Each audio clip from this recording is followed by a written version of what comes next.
Hello बच्चों। तो आज हम लोग कुछ न्यूमेरिकल्स डिस्कस करेंगे उन कंसेप्ट्स पर बेस्ड जो कि हम अब तक पढ़ चुके हैं, डिस्कस कर चुके हैं ना। तो अभी तक हम लोगों ने बेसिक करंट इलेक्ट्रिसिटी के बेसिक कंसेप्ट्स डिस्कस किए हैं कि किसी कंडक्टिंग मीडियम के अक्रॉस अगर पोटेंशियल डिफरेंस आप अप्लाई करते हो तो उसकी वजह से एक इलेक्ट्रिक फील्ड स्टैब्लिश्ड हो जाता है, और वो इलेक्ट्रिक फील्ड जो फ्री चार्ज कैरियर्स हैं उस कंडक्टिंग मीडियम के उन पर फोर्स एक्सर्ट करता है, जिसकी वजह से वो फ्री चार्ज कैरियर्स एक पर्टिकुलर डायरेक्शन के अलोंग फ्लो करना स्टार्ट करते हैं, और यही rate of flow of charge current कहलाता है। फिर हर जो भी कंडक्टिंग मीडियम है वो मटेरियल के अक्रॉस चार्ज के फ्लो को अपोज करता है। वो जो रीजन है अपोजिशन का वो डिफरेंट हो सकते हैं ना, लेकिन कोई भी मीडियम है उसके अक्रॉस अगर चार्ज फ्लो करेगा तो वो मीडियम चार्ज के फ्लो को अपोज करता है। तो ये जो प्रॉपर्टी है मीडियम की कि वो चार्ज के फ्लो को अपोज करेगा, ये रेजिस्टेंस कहलाती है। मेटेलिक कंडक्टर्स के लिए ना, जो मेटेलिक कंडक्टर्स हैं उनमें फ्री चार्ज कैरियर्स होते हैं इलेक्ट्रॉन, तो उनमें जो रेजिस्टेंस है वो बेसिकली तीन फैक्टर की वजह से होता है। एक तो लेंथ, एक एरिया ऑफ क्रॉस सेक्शन, एक हम कह सकते हैं resistivity which depends on nature of material and temperature.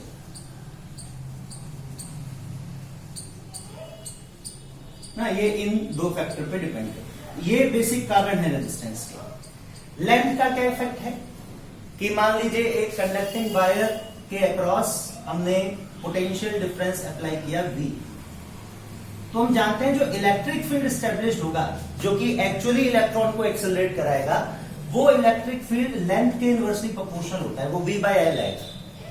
तो अगर V पोटेंशियल डिफरेंस आप ऐसे कंडक्टिंग मीडियम के अक्रॉस अप्लाई कर रहे हो जिसकी लेंथ कम है, तो स्ट्रॉन्ग इलेक्ट्रिक फील्ड जनरेट होगा, जिसकी वजह से इलेक्ट्रॉन्स का एक्सेलरेशन ज्यादा होगा, फास्टली एक्सेलरेट करेंगे, ड्रिफ्ट वेलोसिटी ज्यादा आएगी और इसलिए करंट ज्यादा होगा।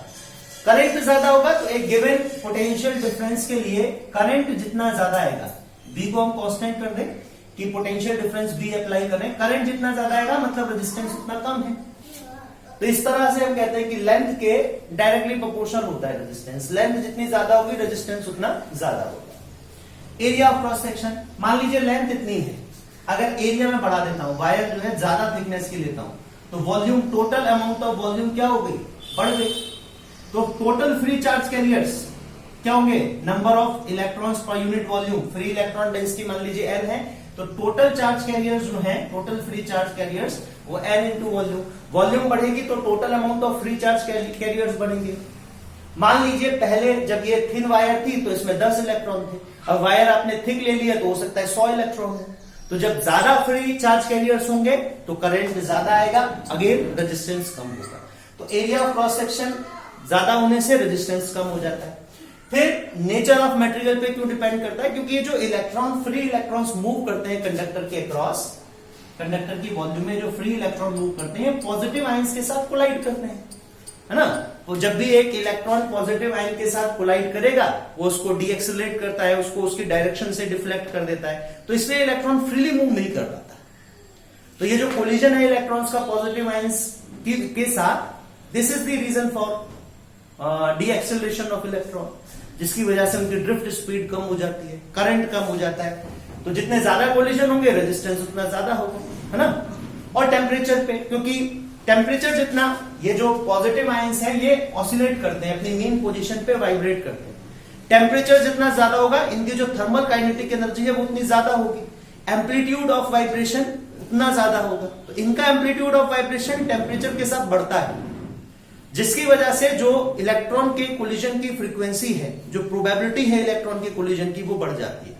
नंबर ऑफ कोलिजन ज्यादा होते हैं हायर टेम्परेचर पे, तो टेम्परेचर बढ़ाने पे भी रेजिस्टेंस बढ़ता है। तो ये कुछ फैक्टर है जिन पे रेजिस्टेंस डिपेंड करता है। फिर हमने ओम्स लॉ डिस्कस किया था और कॉम्बिनेशन ऑफ रेजिस्टेंस पढ़े थे। अब देखिए हम इस कंसेप्ट से स्टार्ट करते हैं, इस न्यूमेरिकल से स्टार्ट करते हैं। हमको दे रखा है a wire of resistance R, एक कंडक्टिंग वायर है जिसका रेजिस्टेंस R है, and it is stretch double two its original length. उसकी जो लेंथ है, ओरिजिनल लेंथ, उसको स्ट्रेच करके उसकी लेंथ को डबल कर दिया जाता है। तो बताइए अब उसका नया रेजिस्टेंस कितना होगा। तो अभी हमने जो डिस्कशन किया या अब तक जो हम पढ़ चुके हैं उसकी बेसिस पर हम जानते हैं कि हम रेजिस्टेंस को लिखते हैं R equals to rho L by A ना। हम रेजिस्टेंस को लिखते हैं R equals to rho L by A. तो यहां से अगर कोई देखेगा तो कहेगा कि भाई इससे तो ये कंक्लूजन निकलता है कि रेजिस्टेंस डायरेक्टली प्रोपोर्शनल है लेंथ के ना। और अगर L लेंथ का रेजिस्टेंस R है तो लेंथ को डबल करने पर रेजिस्टेंस डबल हो जाएगा, है ना। ऐसा ही कहोगे आप कि भाई इस रिलेशन को देख के तो यही लगता है। लेकिन अगर आप ऐसा कहते हो ना बेटा तो आप गलत कह रहे हो। गलत क्यों कह रहे हो? क्यों? क्योंकि मान लीजिए अगर आप L लेंथ की वायर का, मान लीजिए L लेंथ की वायर है, इसका area of cross section A है, L लेंथ है, area of cross section A है। आप इसको स्ट्रेच करते हो, इसी वायर को खींच रहे हो, है ना। खींचने से लेंथ बढ़ गई, लेकिन क्या उतनी ही थिकनेस रहेगी इसकी? अगर आप वायर को स्ट्रेच कर रहे हो तो क्या उसके एरिया ऑफ क्रॉस सेक्शन पे कोई फर्क नहीं पड़ेगा? ऑब्वियसली पड़ेगा। वायर की अगर आप लेंथ बढ़ाते हो, area of cross section wire का कम हो जाएगा, है ना। या कंप्रेस करते हो, लेंथ को कम करते हो तो एरिया ऑफ क्रॉस सेक्शन बढ़ जाएगा। तो मतलब एक ही वायर अगर हम उस पर कोई और मटेरियल एड ऑन नहीं कर रहे हैं, कुछ और मटेरियल उसके साथ ऐड नहीं कर रहे हैं, है ना, तो उसके जो वॉल्यूम है, एक तरह से कह सकते हैं वॉल्यूम जो है वो कांस्टेंट रहेगी। तो लेंथ और area of cross section inversely proportional होते हैं स्ट्रेचिंग में, है ना।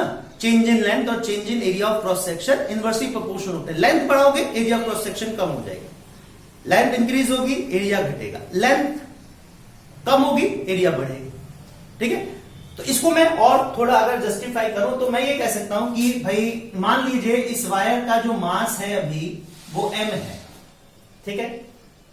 वायर का जो मास है मान लीजिए वो m है, और ये भी हम समझ रहे हैं कि भाई हम इसको स्ट्रेच कर रहे हैं तो हम इस पर और कोई मास ऐड नहीं कर रहे हैं ना, और कुछ पर्टिकुलर मास हम इस पर ऐड नहीं कर रहे हैं। साथ ही साथ ये मान लीजिए कि आप जब वायर को स्ट्रेच करोगे तो एक और अजम्पशन ले लेते हैं कि वायर को जब हम स्ट्रेच करेंगे तो डेंसिटी पे बहुत ज्यादा फर्क नहीं पड़ेगा, डेंसिटी को हम कांस्टेंट अज्यूम कर सकते हैं। तो अगर डेंसिटी कांस्टेंट है तो मास को तो हम लिख सकते हैं डेंसिटी इंटू वॉल्यूम ना, mass can be written as density into volume. अगर मास कांस्टेंट है और डेंसिटी भी कांस्टेंट है तो मतलब वो तो तभी रहेगा ना जब वॉल्यूम भी कांस्टेंट हो। अगर डेंसिटी कांस्टेंट है और मास कांस्टेंट है, इसका मतलब वॉल्यूम भी कांस्टेंट रहेगी। तो वॉल्यूम कांस्टेंट रहेगी मतलब लेंथ बढ़ाओगे तो सेम प्रोपोर्शन में, जितने प्रोपोर्शन में आपने लेंथ को इंक्रीज करी है उतने प्रोपोर्शन में वायर का एरिया कम हो जाएगा, और जितने प्रोपोर्शन में आपने अगर मान लो लेंथ को कम किया तो उतने प्रोपोर्शन में एरिया ऑफ क्रॉस सेक्शन बढ़ जाएगा, वायर की थिकनेस बढ़ेगी फिर। तो ये जो हमारा ये जो कंक्लूजन है कि resistance directly proportional to length, कि डबल कर दे तो रेजिस्टेंस डबल हो जाएगा, ये गलत है। क्यों? क्योंकि लेंथ बढ़ेगी तो एरिया ऑफ क्रॉस सेक्शन भी घटेगा, उसका भी इफेक्ट आएगा। तो हम क्या करें, हम इस रिलेशन को हम क्या कर सकते हैं, इस रिलेशन को इस फॉर्म में ना लिख के वॉल्यूम की टर्म्स में लिख लें, है ना। तो मैं आपको देखिए दो रिलेशन बताता हूं ऐसे प्रॉब्लम में जहां भी आपको ये स्ट्रेचिंग वाली कंडीशन दे रखी हो, आप वो कंसेप्ट या वो रिलेशन, वो एक्सप्रेशन अप्लाई कर सकते हो, ठीक है। उससे फायदा ये रहेगा कि वो वॉल्यूम की टर्म्स में आएगा, तो वॉल्यूम को तो हम कांस्टेंट मान सकते हैं, फिर हम लिख सकते हैं कि भाई रेजिस्टेंस जो है वो लेंथ पर किस तरह से डिपेंड करेगा। लेकिन ये तभी अप्लाई करना है जब वायर की, ये दे रखा आपको कि वायर को डिफॉर्म किया गया। डिफॉर्म मतलब सेम वायर की लेंथ को स्ट्रेच करके बढ़ाया गया है या कंप्रेस करके घटाया गया है, ठीक है, तभी अप्लाई करना है। क्या आएगा? तो जैसा कि हम लिखते हैं R equals to rho L by A, लिखते हैं बिल्कुल ठीक है, बिल्कुल R equals to rho L by A होता है। तो मैं आपसे कहता हूं इसको क्या करिए, लेंथ से ऊपर नीचे मल्टीप्लाई या डिवाइड कर दीजिए, ठीक कर दिया, कोई फर्क नहीं पड़ेगा, सेम एक्सप्रेशन रहेगा, क्योंकि लेंथ से, कंडक्टर की लेंथ से मल्टीप्लाई किया, राइट हैंड साइड पे तो डिवाइड भी कर दिया। अब यही रिलेशन हमारा आ जाएगा रो एल स्क्वायर, और डिनोमिनेटर में सिलिंड्रिकल कंडक्टिंग वायर के लिए area of cross section multiplied by length क्या हो जाएगी? Volume. Volume of the conductor, area of cross section multiplied by length will be volume of the conductor. तो हम इसको लिख सकते हैं अपॉन वॉल्यूम ऑफ कंडक्टर। ठीक है, इसी एक्सप्रेशन को मैंने इस टर्म्स में लिख लिया। अब यहां से देखिए आप, अब हम देखें अगर हम वायर को डिफॉर्म करते हैं, स्ट्रेच करते हैं, कंप्रेस करते हैं, कुछ भी हो रहा है, लेंथ को बढ़ा रहे हैं या घटा रहे हैं, तो रेजिस्टेंस जो है, आप ये समझिए रेजिस्टेंस जो है वो लेंथ के स्क्वायर के प्रोपोर्शनल होगा, ना कि सिर्फ लेंथ के प्रोपोर्शनल है ना, लेंथ के स्क्वायर के प्रोपोर्शनल आएगा। तो अब ये करेक्ट एक्सप्रेशन है। यहां से आप देखिए तो अब दिख रहा है कि भाई लेंथ को डबल करेंगे तो रेजिस्टेंस 4 टाइम्स हो जाएगा ना। लेंथ को अगर डबल करें तो current resistance will increase 4 times, 4 Guna resistance बढ़ जाएगा। तो एक तो ये एक्सप्रेशन है। एक कई बार आपको ऐसे ही एरिया, मान लो यहां पे दे रखा होता है कि एक वायर को जिसका रेजिस्टेंस आर है उसको स्ट्रेच किया, स्ट्रेच करने से उसका एरिया ऑफ क्रॉस सेक्शन आधा रह गया या 1/3 हो गया वो, या मतलब 1/3 रह गया या 1/4 रह गया, कुछ भी कितना भी डिक्रीज हुआ एरिया ऑफ क्रॉस सेक्शन।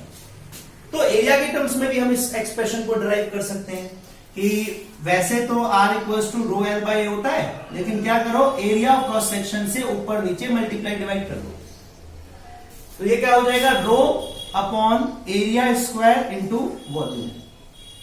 अब वॉल्यूम तो क्योंकि कांस्टेंट रहेगी है ना, स्ट्रेचिंग में जैसे मैंने बताया अभी मास कांस्टेंट है, डेंसिटी कांस्टेंट अज्यूम कर रहे हैं, तो वॉल्यूम तो कांस्टेंट रहेगी। वॉल्यूम अगर कांस्टेंट रहेगी तो हम कह सकते हैं resistance will be inversely proportional to the square of cross section area. ठीक है, ये दो रिलेशन, ये दो एक्सप्रेशन हम यूज करेंगे। आने बात समझ में? तो देखिए अब यही प्रॉब्लम हम किस तरह से सिंप्लीफाई कर सकते हैं।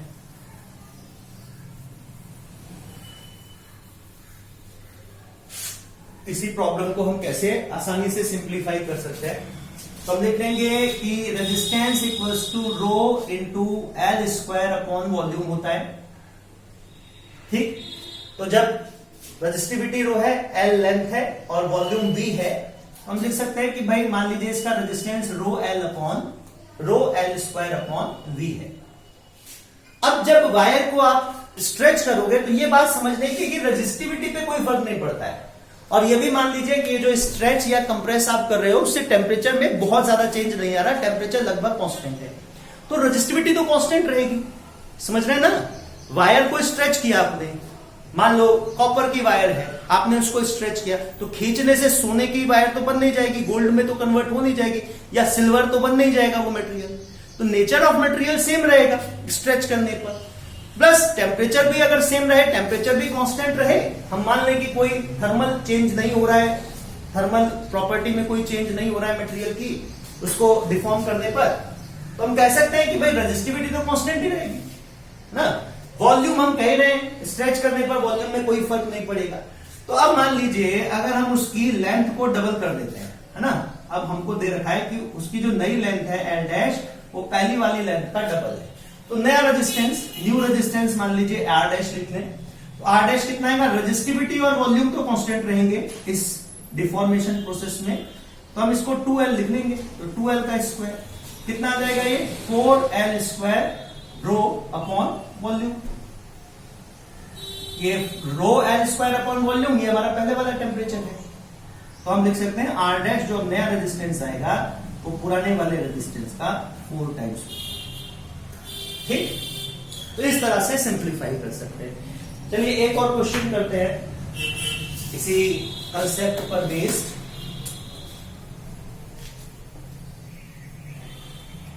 क्वेश्चन ये है कि एक वायर की रेजिस्टेंस स्ट्रेच करने पर 1% बढ़ी, परसेंटेज की टर्म्स में दे रखा है हमको चेंज, तो find the percentage change in resistance ना। मतलब क्वेश्चन में लिख देता हूं, the length of a wire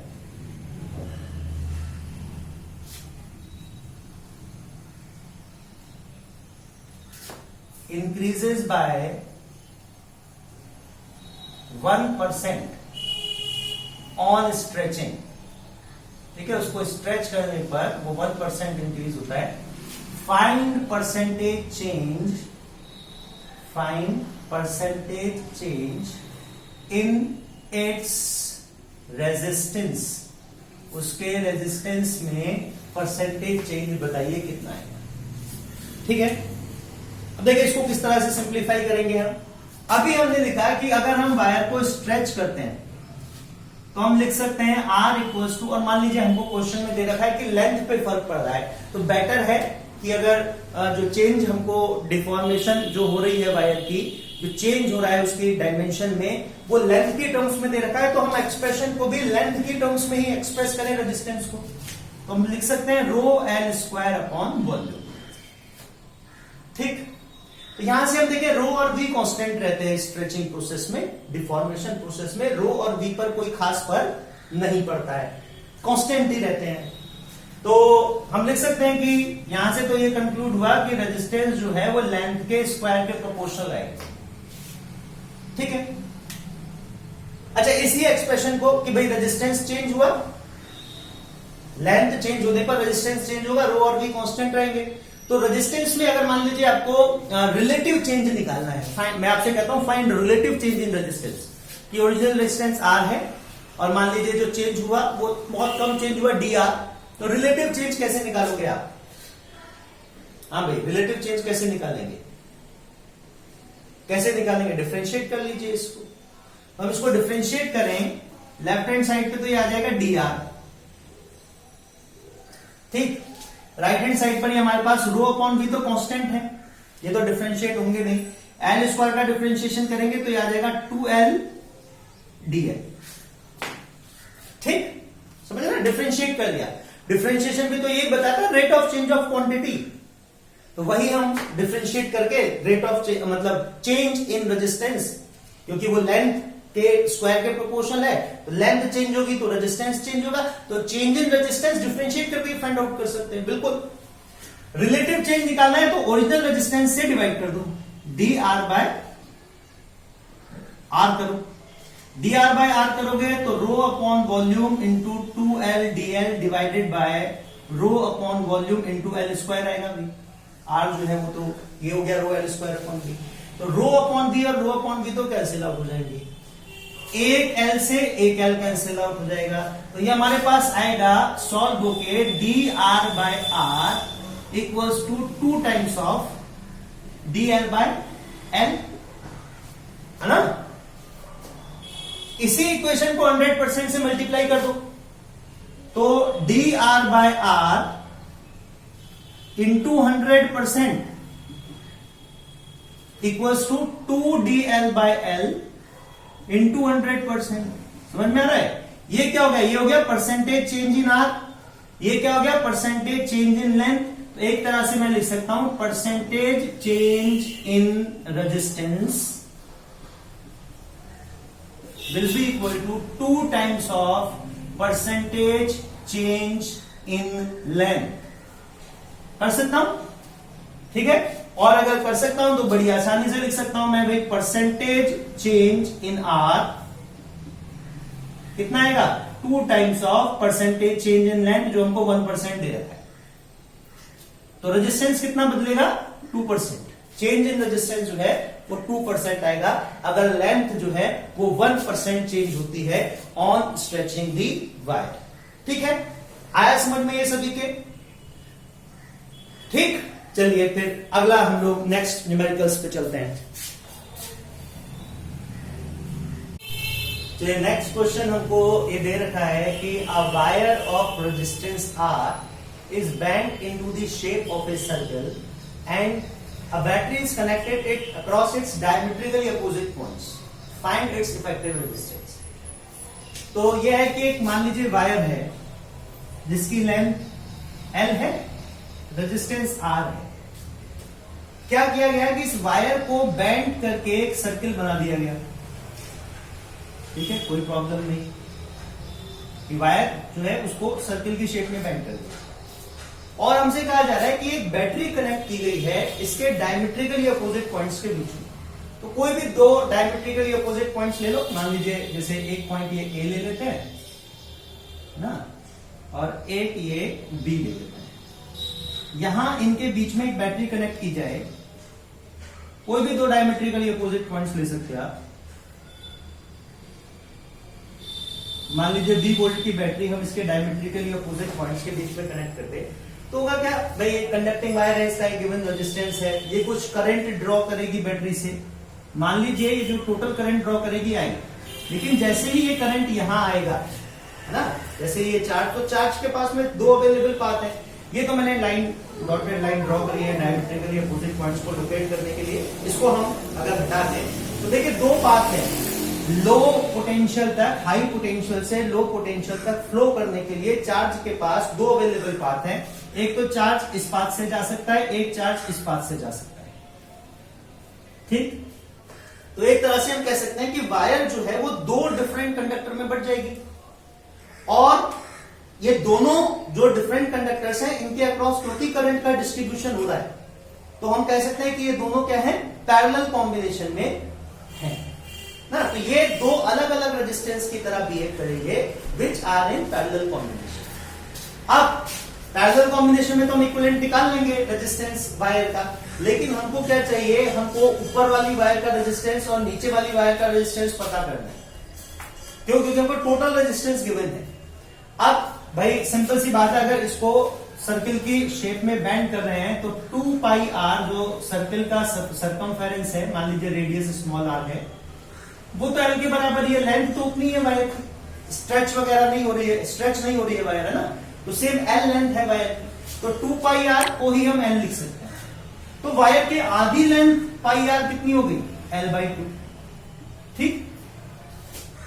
अब अगर वायर को स्ट्रेच नहीं किया गया है तो रेजिस्टेंस जो है फिर तो लेंथ के डायरेक्टली प्रोपोर्शनल होगा, है ना, और अगर लेंथ हम L/2 ले ले, तो अगर L लेंथ का रेजिस्टेंस R है तो L/2 लेंथ का रेजिस्टेंस क्या R/2 नहीं हो जाएगा ना भाई, सिंपल सी बात है। ये ऊपर वाली जो वायर है ये आधा सेमी सर्किल हो गया ना, हाफ सर्किल, हाफ सर्किल की लेंथ कितनी हो गई, पाई आर, 2 पाई आर की length, 2 pi r length L है, तो पाई आर कितनी हो गई, L/2।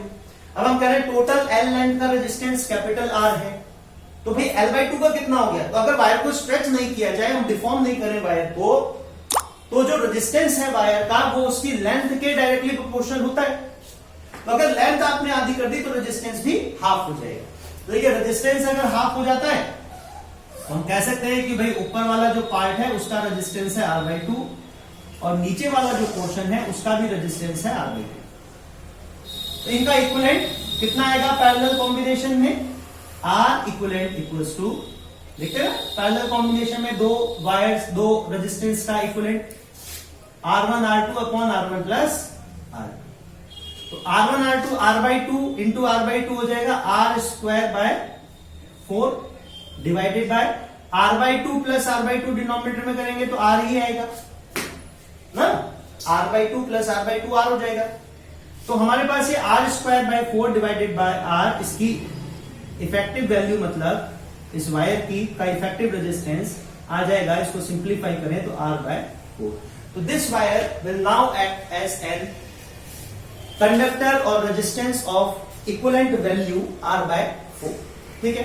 अच्छा, जैसे यहां पे तो मैंने डायमेट्रिकली अपोजिट पॉइंट ले लिए, कई बार आपसे कुछ भी कहा जा सकता है कि भाई मान लो डायमेट्रिकली नहीं, डायमेट्रिकली अपोजिट पॉइंट्स के बीच में नहीं, बल्कि बैटरी इस तरह से कनेक्ट की जा रही है कि जैसे ये पॉइंट A है और ये पॉइंट B, A और B के बीच में हमने बैटरी कनेक्ट की,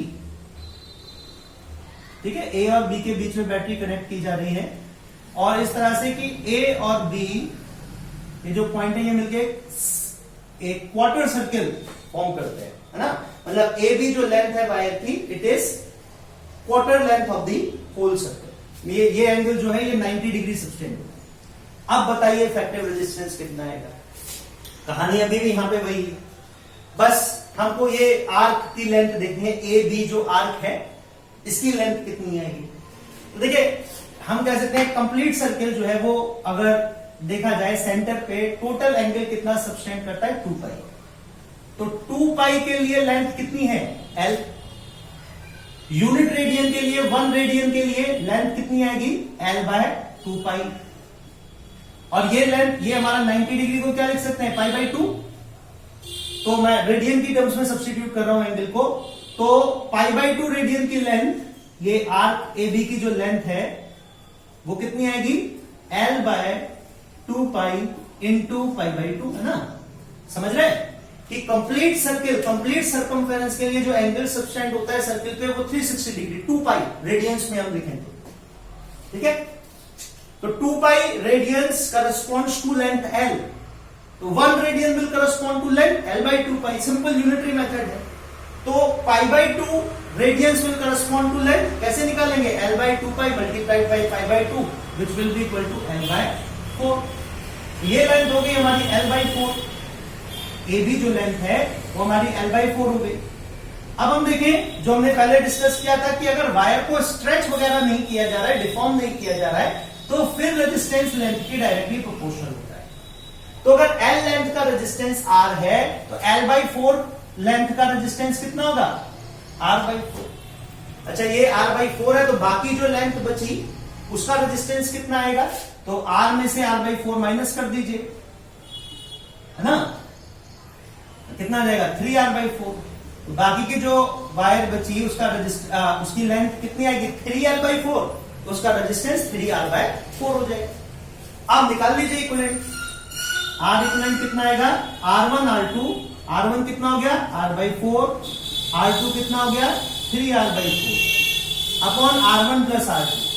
3R/4 प्लस R/4 को ऐड करेंगे तो R ही आएगा, एक R तो कैंसिल आउट हो जाएगा, तो ये हमारा बचेगा 3R/16। तो इक्विवेलेंट रेजिस्टेंस जो है वो 3R/16 हो जाएगा, ठीक है। ऐसी कोई भी एंगल गिवन हो आपको, कोई भी एंगल गिवन हो, आप जो है इक्विवेलेंट रेजिस्टेंस फाइंड आउट कर सकते हो। मान लीजिए एग्जांपल के लिए आपसे कहा जाता है कि भाई ये जो A और B आर्क है ये कितना एंगल सब्सटेंड करती है, 45 डिग्री सब्सटेंड करती है, उसके लिए निकालो 45 डिग्री के लिए कितना आएगा। इसी तरह से जैसे हमने ये सिंप्लीफाई किया, हम 45 डिग्री के लिए भी लिख सकते हैं, ठीक है। ठीक इसी तरह से हम 45 डिग्री के लिए भी सॉल्व कर सकते हैं इसको, कि मान लीजिए ये जो A और B जिन पॉइंट्स के बीच में हम बैटरी को कनेक्ट कर रहे हैं,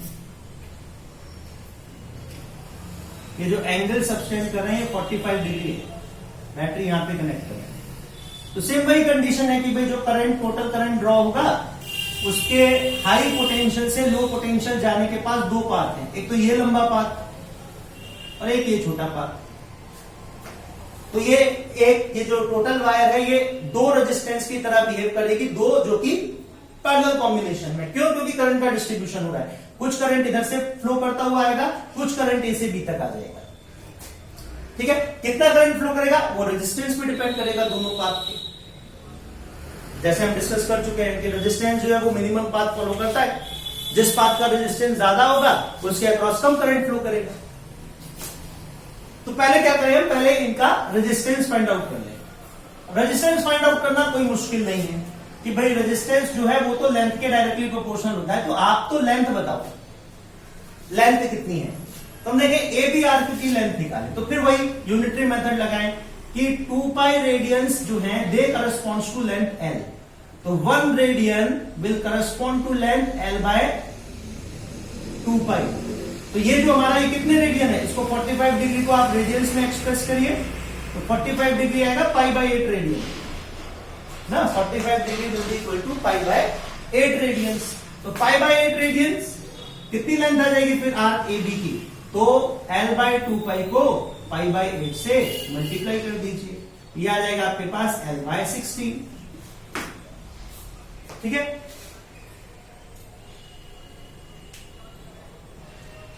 Hmm, 45 डिग्री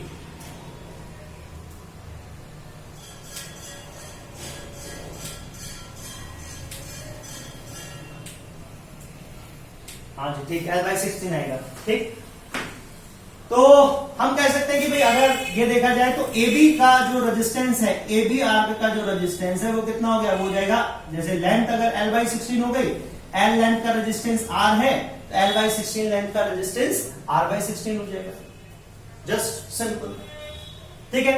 फिर इसी तरह से हम देखें बाकी की जो लेंथ बची, बाकी की लेंथ कितनी बची, तो लेंथ में से L/16 माइनस कर दो, बाकी ये जो लेंथ है let us say this to be L dash, L minus L/16 आ जाएगा 15 L/16, 15L/16, तो बाकी का जो रेजिस्टेंस है वो बचेगा हमारे पास, L लेंथ का रेजिस्टेंस R है, तो 15L/16 का रेजिस्टेंस आ जाएगा 15/16R। R इक्विवेलेंट निकाल लीजिए, R इक्विवेलेंट कितना आएगा, R1 into R2, R/16 multiplied by 15R/16 और divided by this resistance plus R1 plus R2, तो 15R/16 प्लस R/16 ऐड करोगे ना तो R ही आएगा, इन दोनों रेजिस्टेंस को ऐड करने पर तो R ही आएगा। तो देखिए कितना आ जाएगा ये हमारे पास, R एक एलिमिनेट हो जाएगा, बाकी आएगा 15R और 16 का स्क्वायर 256, ठीक है, तो 15R/256 ओम रेजिस्टेंस हो जाएगा इसका,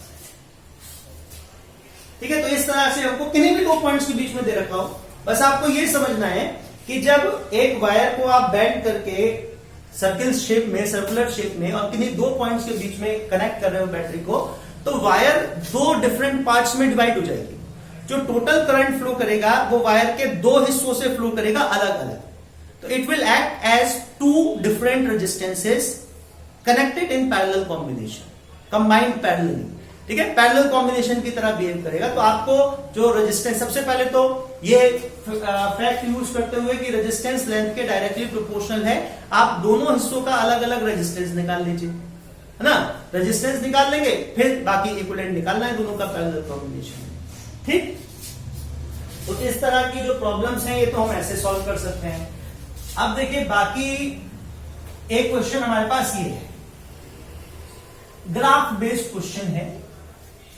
क्या दे रखा है कि graph represents characteristics for 2 conducting wires, ये 2 अलग अलग कंडक्टिंग वायर्स हैं ए और B, they are of same material and same radius, इनका मटेरियल सेम है, मटेरियल सेम है मतलब रो ए और रो बी बराबर है, लेटर से रो, सिंपल, मटेरियल सेम है तो रेजिस्टिविटी सेम आएगी, टेम्परेचर भी सेम है, ऐसा क्वेश्चन मैंने गिवन है, लेकिन क्योंकि सिर्फ टेम्परेचर अगर हमको स्पेसिफिकली नहीं दे रखा है तो हम सेम लेके चलेंगे, तो रेजिस्टिविटी तो सेम होगी दोनों के लिए, रेडियस सेम है, तो area of cross section of A pi R square A और बी का area of cross section pi R square B, क्योंकि रेडियस दोनों के बराबर है तो एरिया ऑफ क्रॉस सेक्शन भी सेम आएगा, है ना, तो ये लिख सकते हैं area of cross section of A and B will be same, let us say it to be ए।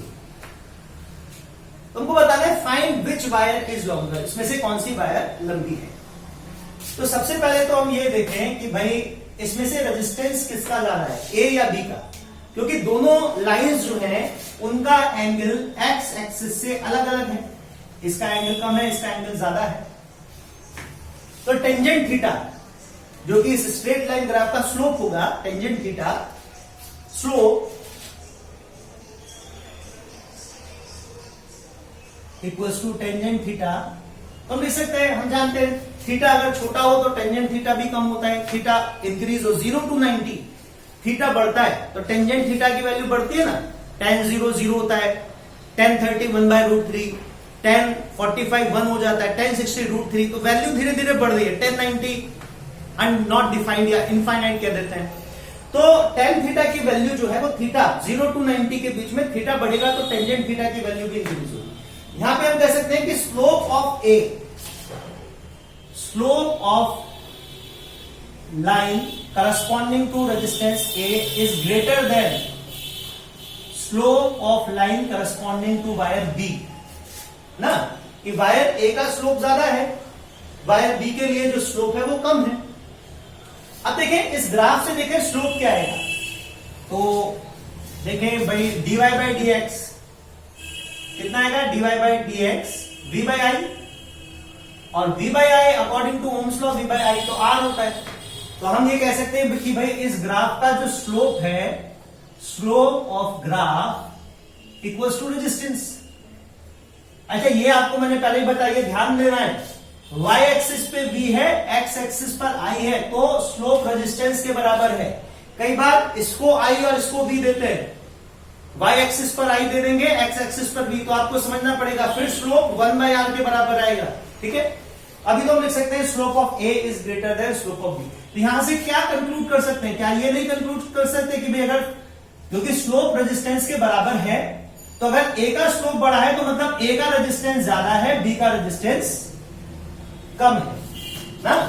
ए का रेजिस्टेंस ज्यादा है, बी का रेजिस्टेंस जो है वो कम है। Slope equals to dy by d x V by I, हाँ ठीक है। तो अगर ऐसा है तो देखें क्या लिख सकते हैं, ए के लिए जो रेजिस्टेंस है उसका rho A L A upon area of cross section of A, it must be greater than rho B L B upon area of cross section of B, लिख सकते हैं इस तरह से। अच्छा, रो ए रो बी और area of cross section of A और area of cross section B, ये तो बराबर है ना, ये तो सेम है। इसको रो लिख लें, इसको ए लिख लें, इसको भी रो लिख लें, इसको भी ए लिख लें। तो देखिए क्या कंक्लूजन आएगा हमारे पास, length of A is greater than length of B. क्यों? क्योंकि ए का रेजिस्टेंस ज्यादा है, बी का रेजिस्टेंस कम। ठीक है, तो इस तरह से ग्राफ से हम कंक्लूड कर सकते हैं कि वायर ए जो है वो लंबी है as compare to wire B. अच्छा, कई बार इसमें टेम्परेचर पूछ लिया जाता है कि भाई ये दो वायर हैं, मान लीजिए इसी में हम चेंज कर रहे हैं, क्वेश्चन यही रहने देते हैं, सॉरी ग्राफ यही रहने देते हैं, क्वेश्चन हम थोड़ा सा चेंज कर देते हैं। क्वेश्चन क्या चेंज कर देते हैं कि लेंथ भी सेम है,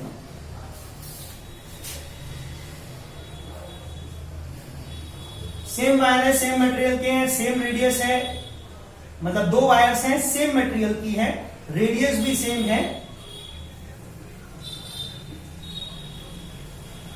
आपको ये बताना है which wire is at higher temperature, किस वायर का टेम्परेचर ज्यादा है। तो फिर वही कहानी हम सिंप्लीफाई करेंगे कि भाई रेजिस्टिविटी दोनों के लिए सेम है, सेम मटेरियल की है, एरिया ऑफ क्रॉस सेक्शन दोनों के लिए सेम है, लेंथ भी दोनों की सेम है, एल ए और एल बी भी बराबर है, इसको एल लिख लीजिए कॉमन वैल्यू। ग्राफ का जो स्लोप आएगा, क्योंकि वी आई ग्राफ है, वाई एक्सिस पर वी है, एक्स एक्सिस पर आई है, तो जो स्लोप आएगा ग्राफ का वो रेजिस्टेंस के इक्वल होगा। ये स्ट्रेट लाइन ग्राफ का जो स्लोप है, स्ट्रेट लाइन कर्व्स का, वो रेजिस्टेंस के बराबर होगा। फिर वही कहानी कि स्लोप क्योंकि टेंजेंट थीटा के बराबर होता है, तो हम लिख सकते हैं slope of A will be greater than slope of B, है ना। Slope of A will be greater than slope of B, तो resistance of A will be greater than resistance of B. A का resistance B के resistance से ज्यादा आएगा। तो देखिए अगर सारी क्वांटिटी सेम है, रो ए एल सब सेम है, तो बेसिकली टेम्परेचर है, टेम्परेचर पे डिपेंड करेगा फिर तो रेजिस्टेंस। तो temperature of A must be greater than temperature of B, क्योंकि टेम्परेचर के डायरेक्टली प्रोपोर्शनल होता है रेजिस्टेंस। अगर ए का रेजिस्टेंस ज्यादा है, बी का रेजिस्टेंस कम है, इसका मतलब ए वायर जो है it is at higher temperature as compare to wire B. ठीक।